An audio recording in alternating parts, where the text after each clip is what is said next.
Bonsoir tout le monde, ici Monsieur Cacahuète et ce soir nous sommes samedi 6 mars 2021, il est déjà 22h23.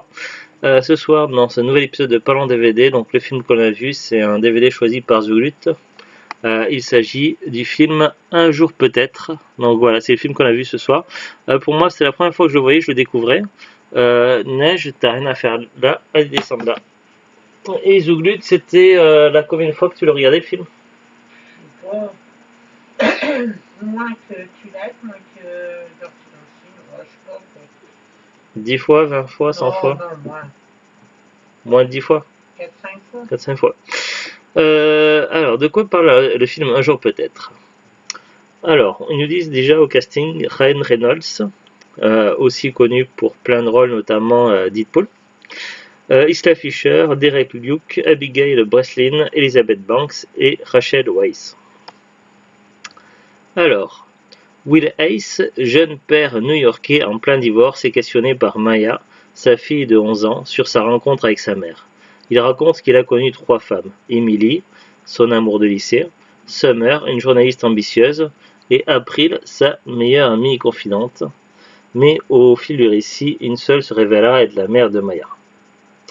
Les producteurs des 2 épisodes de Bridget Jones reviennent avec une comédie romantique originale et savoureuse, où l'on apprend qu'il faut parfois se replonger dans le passé afin de trouver son futur. La révélation de Little Miss Sunshine, l'adorable Abigail Breslin, confirme tout son talent. Il y a des bonus, making of, évolution temporelle du film, laissez de couper.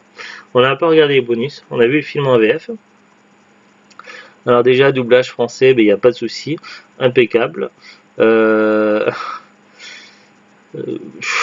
Excusez-moi, je suis bugué. J'allais dire un peu perturbant, mais pas tant que ça en fait. C'est l'une des 3 personnages féminins principaux du film, du récit. Elle a la voix de comment ça s'appelle dans Spider-Man, de MJ là, dans la trilogie Spider-Man de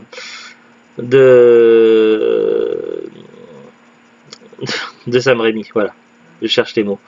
Oui, parce que des fois, ça arrive souvent que les doubleurs ne doublent pas qu'un acteur, peut doubler d'autres acteurs, tout ça, donc des fois c'est un petit peu perturbant. Alors, de quoi parle le film? Alors, on va essayer de résumer un petit peu le film sans trop spoiler. Le film débute donc après un cours d'éducation sexuelle qu'il y a à l'école de la fille du personnage principal qui est joué par Ryan Reynolds. Du coup, ça va être l'élément déclencheur, ça, et le fait également qu'au même moment, les parents sont en plein divorce. Du coup, ça, plus le cours d'éducation sexuelle, ça en est trop, donc la fille pose plein de questions, et du coup, alors je sais plus comment c'est mené, si c'est elle qui demande ou si c'est lui qui décide de lui raconter l'histoire, mais finalement, donc, au coucher, au moment de dormir, il lui raconte de l'histoire comment il a rencontré sa mère. Du coup, ça, on aurait presque pu appeler le titre du film Comment j'ai rencontré ta mère, mais ça existe déjà, c'est une série, ça s'appelle How I Met Your Mother. Donc voilà, le seul point commun, c'est que dans la série How I Met Your Mother, donc la voix off raconte comment il a rencontré au niveau des enfants la mère. Et là, il raconte à sa fille comment il a rencontré sa mère et quels a été ses amours de jeunesse. Et donc, ces 3 grands amours. Donc voilà. Donc depuis donc sa première relation importante, donc qui est jouée par Emily. Donc il va renommer pour entretenir le mystère un petit peu de personnages. Et l'une, il va laisser le nom actuel. Mais ça on le sait pas.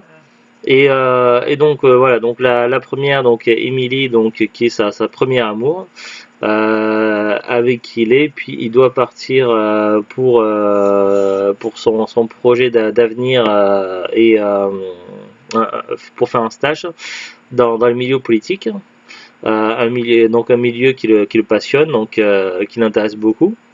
Du coup, il va devoir s'absenter pendant un petit moment donc de sa copine, qui lui donne au passage un colis à remettre à une copine de jeunesse, qui est jouée par Summer. Donc Summer va être la deuxième grande rencontre de...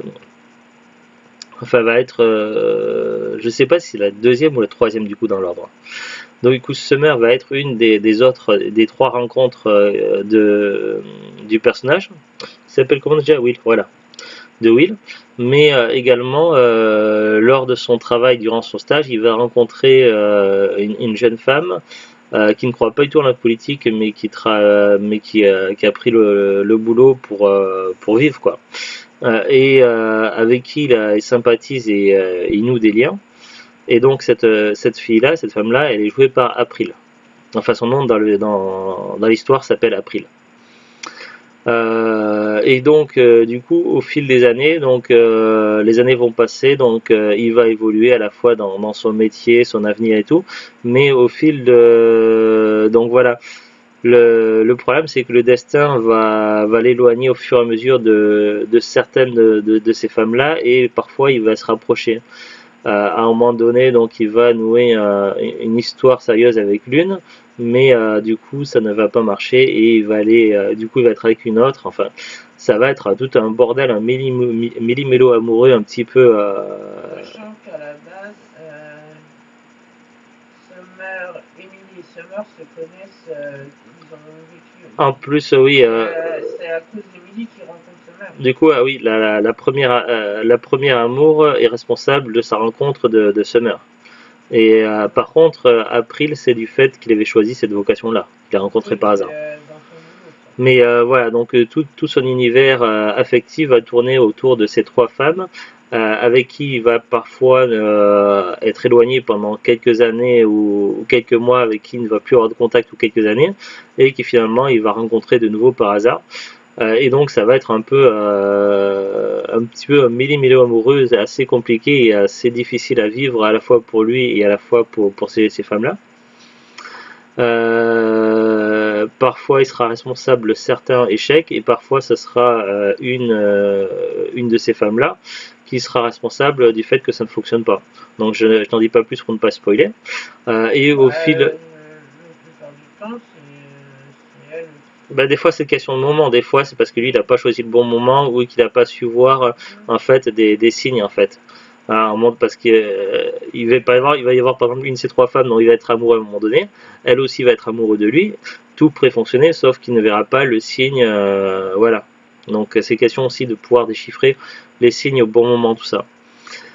Et donc au fil de ce récit-là, donc la jeune fille donc va prendre les notes avec un petit tableau et des marqueurs, et elle va jouer à essayer de deviner laquelle de ces trois femmes est sa maman. En sachant que certains moments du récit vont être un peu difficiles pour elle à entendre.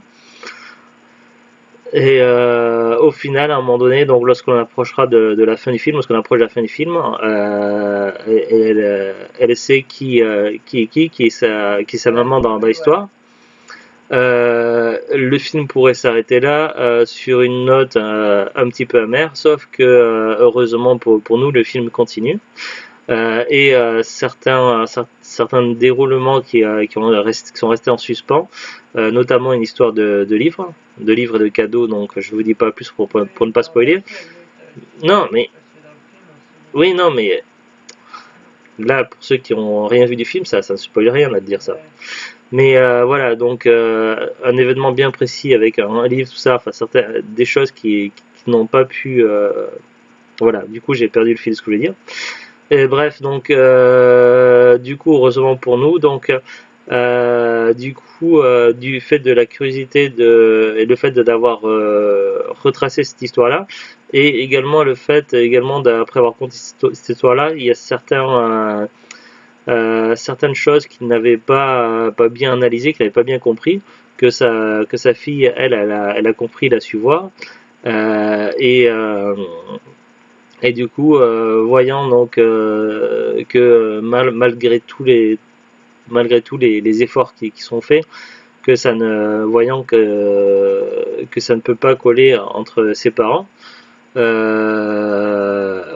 après une dernière rencontre où ils étaient tous les trois, elle réussit à convaincre son père d'aller voir une des trois qui est Restante. enfin, une des deux restantes, oui, mais voilà, une des deux restantes, mais une des trois du coup de cette histoire-là, celle pour laquelle elle a le plus d'affinité. Et elle lui demande de la voir, elle insiste pour créer la rencontre. Et finalement, donc, on arrive sur un dénouement, comment dire, oui, on pourrait dire un happy end, mais voilà, mais je voulais dire, comment ça s'appelle, satisfaisant, voilà, c'est le mot que je cherchais. Un dénouement satisfaisant parce que évidemment, enfin moi, pour moi, sur les trois, c'est évidemment ma préférée. Bah oui, Donc, c'est fait dans le film pour que c'est le film qui est fait comme ça. donc voilà. Le spectateur veut que ça soit elle. Donc voilà, d'ailleurs on voit ici, donc on le voit là sur la jaquette, presque comme s'il était pensif ou hésitant, et puis là on voit les trois qui sont là, et donc l'amour de sa vie c'est l'une de ces trois. Donc c'est le suspense. Il y en a une qui est un peu plus, qui est pas tout à fait blonde, mais pas loin. Une qui est un petit peu rouquine, mais châtain rouquine, et une qui est plutôt brune. Voilà. Bah, c'est un film que je connaissais pas du tout, donc je n'avais vraiment pas du tout entendu parler, à part The Glut qui m'en a parlé plein de fois.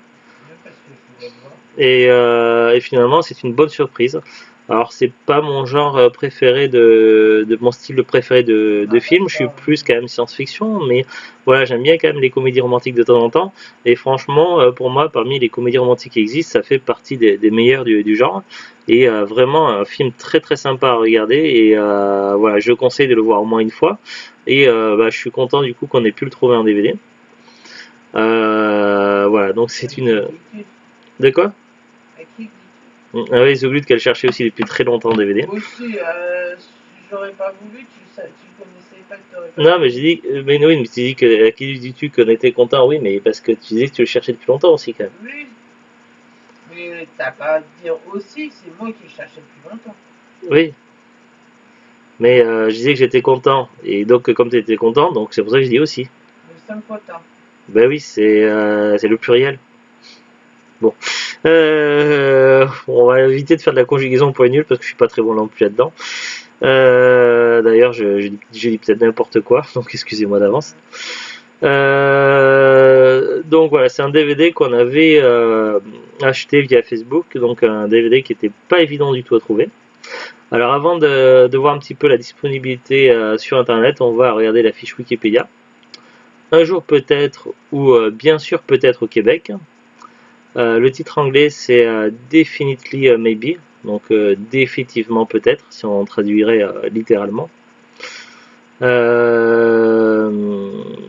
peut-être pour ça que les Québécois ont mis bien sûr peut-être. Ouais.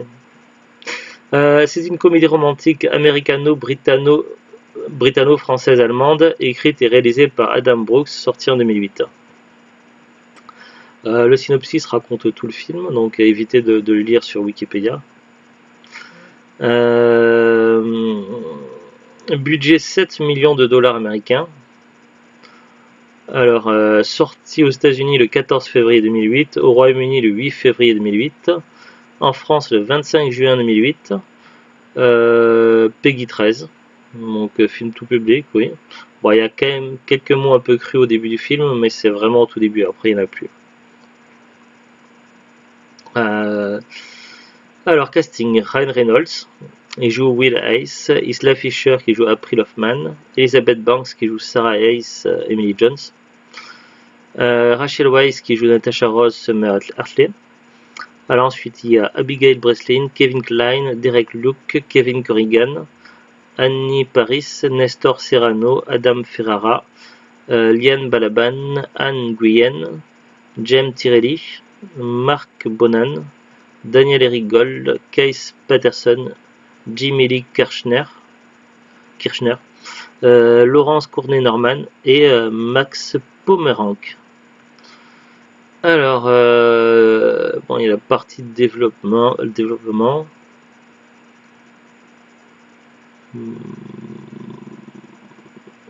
Après audition, ça va, il y a pas mal de choses, donc je vais pas tout lire. Ça parle du tournage. Alors, on va voir l'accueil critique. Un jour peut-être obtenu des critiques positives dans les pays anglophones, Sur le site Rotten Tomatoes, le long métrage a obtenu 70% de critiques positives, basé sur 147 commentaires, et une note moyenne de 6,5 sur 10, ce qui est plutôt pas mal. Sur le site Metacritic, il a obtenu une moyenne modérée de 59 sur 100, basée sur 33 critiques. En France, l'accueil reste assez favorable, puisque le site Allociné, basé sur 10 titres de presse, lui attribue une note moyenne de 3 sur 5. Toutefois, le site Comme au cinéma, ayant recensé 13 commentaires, lui attribue une moyenne de 2 sur 4. Voilà, c'est un peu dommage. Box Office. Au mondial, 55 534 224 $ US. Donc il rentre largement dans leurs frais. Aux États-Unis, 32 241 649 $ US. En France, 69 002 entrées, ce qui est déjà moins.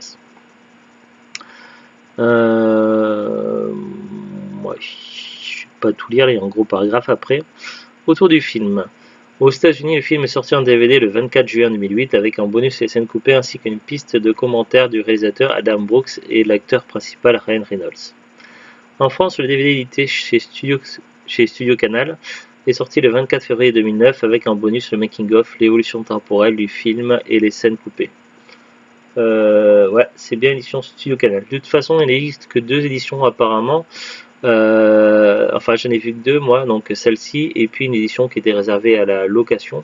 Mais c'est vrai que maintenant on le voit de plus en plus sur les sites internet et aussi dans les magasins cash, des DVD locatifs qui à la base n'étaient pas vendus dans le commerce. Sachant que les magasins cash et les sites internet ne vérifient pas. Et puis souvent quand les vidéoclubs ont fermé, style Vidéo Futur, tout ça ont fait faillite ou fermé, ou lorsqu'ils avaient des DVD trop vieux, ils les vendaient au public. Donc voilà. Donc le fait que les DVD locatifs normalement ne sont pas à la vente, voilà, n'a pas du tout été respecté.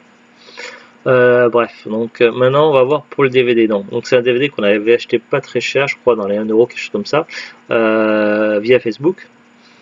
À savoir que le DVD était rare, c'était Zulu qui le cherchait depuis très longtemps, on n'arrivait pas à le trouver nulle part, donc maintenant si vous le trouvez en hypermarché, ça sera vraiment sur un coup de bol. Pareil, il peut peut-être être aperçu comme ça à cash ou en brocante, mais voilà, ça sera vraiment sur du coup de bol quoi. C'est peut-être pas le plus rare ni le plus recherché des DVD. Si on cherche un DVD plus rare et plus recherché, c'est par exemple Halloween 6 version édition Studio Canal. Pour comparer, c'est un des DVD les plus rares et les plus recherchés à l'heure actuelle, en édition française. Donc voilà, donc pour dire qu'un jour peut-être n'est pas le DVD le plus rare ni le plus recherché, néanmoins il commence à se faire quand même bien rare et il n'est pas évident à trouver. Mais sur internet, il y a encore moyen.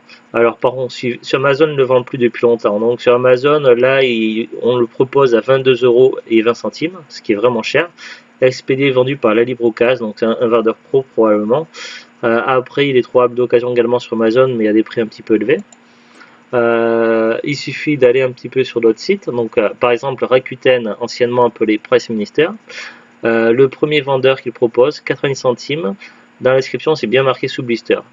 Par contre, il précise aussi dans la description, vu le prix élevé de 90 centimes, le prix peu élevé. Merci de prendre au minimum un second article dans la boutique. Oui, beaucoup de gens sur Rakuten mettent ça dans leur description parce que le problème c'est que ils se prennent une commission Rakuten et souvent pour un DVD à 1€, la commission est trop élevée, c'est pas du tout, ça pose quelques soucis. Donc du coup les vendeurs préfèrent en général que les gens achètent 2 DVD chez eux plutôt qu'un. C'est pour ça qu'on voit souvent ça en description. Donc là c'est un certain Mystery qui le vend en 9 sous blister à 80 centimes, ce qui est plutôt un bon plan. Bon après il faut trouver un autre DVD intéressant chez ce vendeur là, et je n'ai pas du tout regardé ce qu'il a en boutique. Voilà, donc il y a moyen de le trouver quand même pas cher. Puis c'est tout. Autre chose à rajouter, The Glut, sur le film? Voilà, je voulais pas trop détailler le film pour ne pas spoiler parce que c'est vraiment un film très très sympa qui on prend plaisir de voir. Et même si je connais déjà l'histoire, c'est un film que je pourrais revoir à l'occasion sans problème. Voilà, donc c'était Un jour peut-être. Et sur ce, donc on vous dit un bon week-end, à très bientôt et au revoir. Et n'oublie pas, c'est un fruit et légumes. Parce qu'on a parlé de frites, mais par jour. Après, vous pouvez tricher, 5 petits pois, ça va vite pour manger 5 légumes. Allez, bientôt, au revoir.